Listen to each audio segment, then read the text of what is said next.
আমার হাতে দেখতে পাচ্ছেন ইলেকট্রনিক একটা গ্যাজেট, যেটা দিয়ে কিন্তু আমরা অনেক ধরনের জিনিস পরিমাপ করতে পারবো। আসলে মজার ব্যাপার হচ্ছে ওই মেশিনটা দিয়ে আমরা 10 থেকে 50 কেজি পর্যন্ত ওজন মাপতে পারবো। আর ওখানে লেখাই আছে যে 10 থেকে 50 কেজি পর্যন্ত লোড নিতে পারবে। তো ওই মেশিনটি আমাদেরকে অন করতে হলে দুটো পেন্সিল ব্যাটারির প্রয়োজন হবে। তো আমরা এখন পেন্সিল ব্যাটারিটি লাগিয়ে নিব।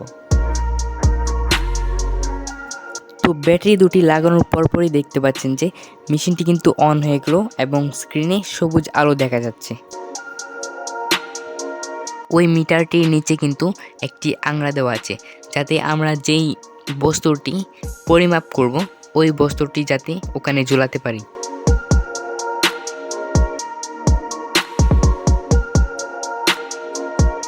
ওই আংড়াতে যদি আমি একটু টান দিই তাহলেই দেখতে পাচ্ছেন স্ক্রিনে কিন্তু বেলও শো করতেছে। এই মিটারটি ভালো কিনা সেটা পরীক্ষা করার জন্য আমি একটি 1000 গ্রামের একটি পাথর এনেছি ওই মিটারটিতে মাপার জন্য। পাথরটি ঝুলানোর পর স্ক্রিনে দেখতে পাচ্ছেন যে একদম 1000 গ্রাম বেলো শো করছে, একদম সঠিক বেলো শো করছে। তার মানে মিটারটি কিন্তু একদম ভালো। এখন কিন্তু স্ক্রিনে দেখতে পাচ্ছেন একটি ধানের বস্তা। ওই ধানের বস্তাটি ওই মেশিনে পরিমাপ করে দেখব কত কেজি পর্যন্ত হয়।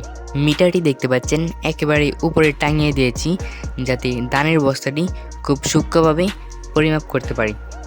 বস্তাটি ঝুলানোর আগে মেশিনটি অন করে নিলাম। আর দেখতে পাচ্ছেন বস্তাটি কিন্তু অনেক ভারী, যার কারণে আমার তুলতেও কষ্ট হচ্ছিল।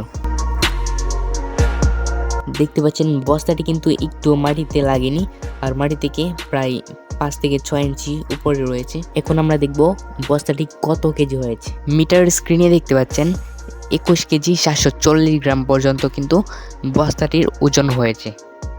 আর ওই মিটারটি কিন্তু একদম 50 কেজি পর্যন্ত লোড নিতে পারে। আর আমি এত কেজি পর্যন্ত উঠাতে পারি নাই, তার বলে আর দেখালাম না। আজকের মতো এখানেই শেষ। আসসালামু আলাইকুম, সবাই ভালো থাকবেন।